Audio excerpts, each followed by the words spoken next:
you think that exercise was about? What are a couple things that we can take back about our time and about our tasks? It may look really jumbled, and you have a lot of things on your plate, but if you delegate it, it works out a lot better for you. True that.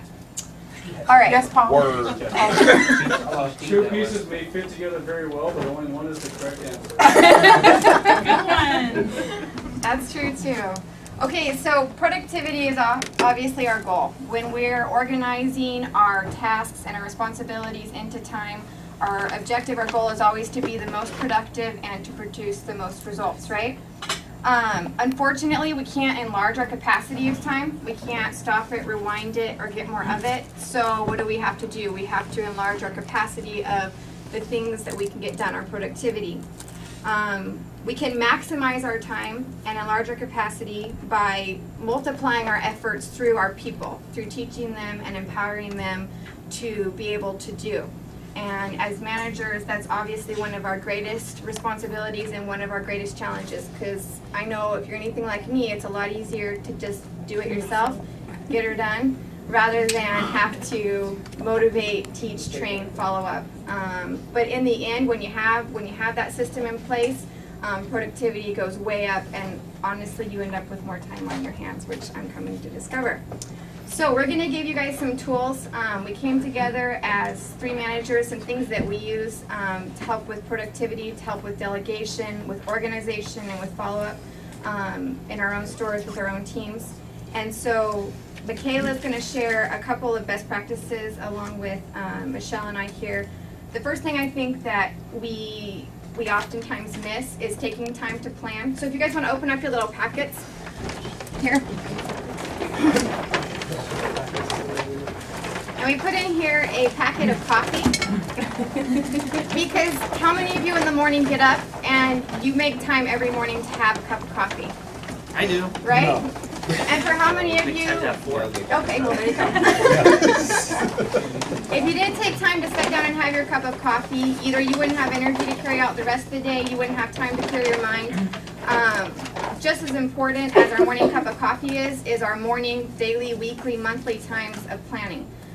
Any great success story, any great business, any great thing that's ever happened in history has always been a result of planning. Good ideas don't just come out of nowhere, right? Sometimes we have to sit down and let ourselves think.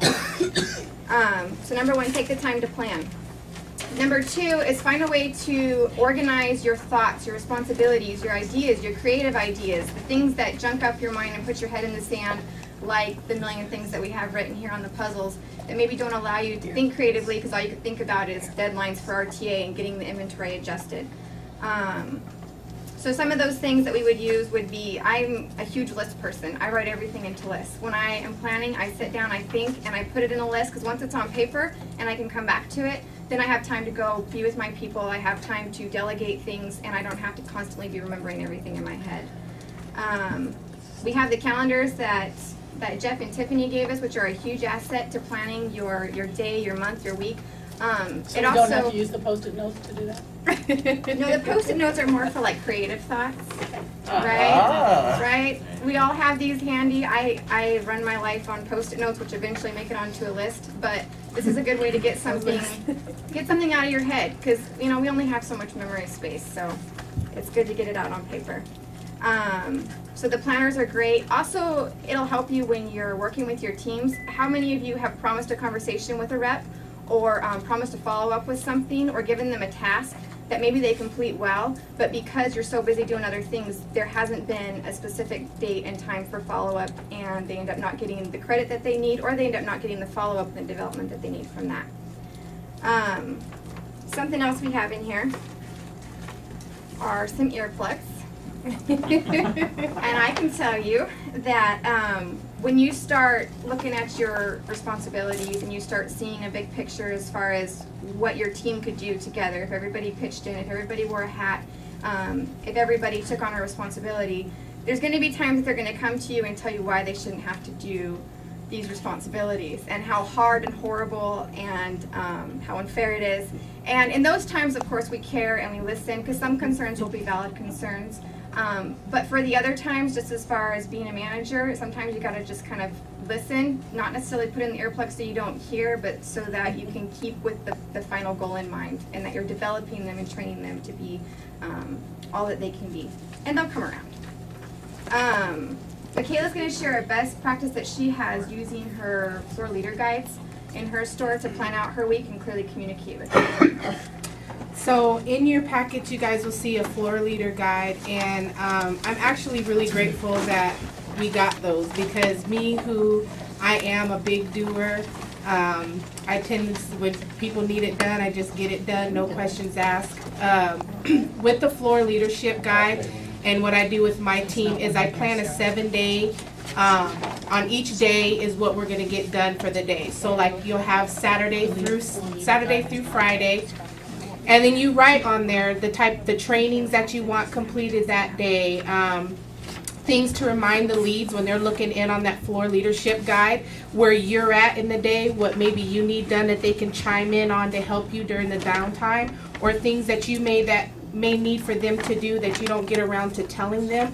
They can go back within themselves and just look at it. So what me and Sabrina do at our store, which is a smaller store, and I don't have that big amount of crew like everybody else do. I'm sure you guys have a lot more stuff to do, but in there I do like a one-on-one each day, because I have the time to kind of do that, and we talk about, you know, the basics one-on-ones. They see what time I go into conference call. It reminds them what time to put the numbers and send the numbers, since we are so bad. And then it also has training that needs to get done, interviews that they see I may have coming in at a certain time, so that way they're not scheduling appointments with customers that want to speak to managers at a certain time, new businesses that's opening up in the area, places that I would like them to go and take a brochure and some business cards and try to get to talk to the managers or whoever owns it to see if we can do a presentation. That's something that really helped us through the Christmas season, and we kicked the kiosks' butt, so I was all excited. But just allows us to work together as a team.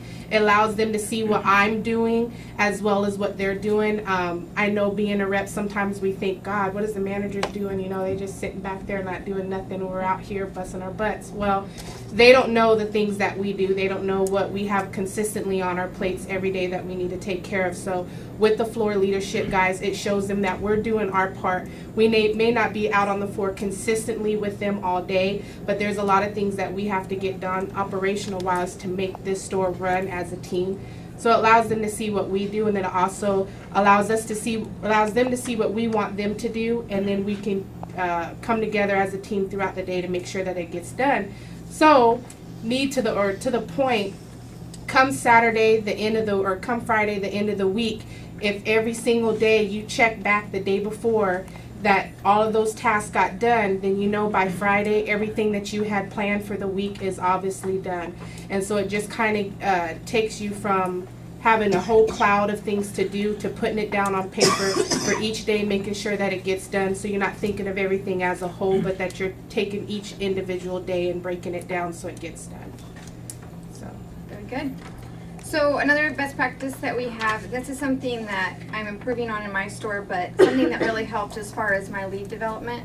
I was able to kind of sit down with them, talk about where they want to go in the company, what their goals are. Of course, they want to be managers. So a first step to that is making sure that they understand how to run a business. Everything from being able to understand how something works and teach somebody else, to learning how to teach somebody else and then follow up with them. Something that helped as far as clear communication was that I was able to make out a list of responsibilities, and I know a couple other stores have done this as well, where one of my leads will take a more sales-focused coaching, driving sales approach and learn that side of the business, and my other lead will take a more operational, and we kind of mix it up because I don't want any one of them spending too much time off the floor at any given month. But the goal is to have them master these things and then trade back and forth until they can successfully manage both sides of our business and feel confident in that as well. So we came up with a little process here. I hope it's helpful. But when it comes to having a proactive approach in our business, so much of the time we are reacting to everything that's happening to us, and in multitasking and in seeing things that are coming, then you have an ability to plan for it and to pull it off successfully rather than just reacting and running around like a chicken with your head cut off all the time. So proactive planning is, and organizing is the first step in our responsibility to have a foresight and a plan for our business in which we can create an environment of maximum productivity and order for our people. Some ways to do this is first sit down, give yourself some time to think, write it down, get your goals on paper, get your tasks on paper, get what's weighing you down, where you want to be on paper, organize it. So prioritize it and plan it. Put it into what's most important, what can be delegated, and what can be dealt with later, and then make a plan. Delegate it, it'll minimize the craziness of trying to get everything done, and it maximizes time and multiplies your efforts into your numbers.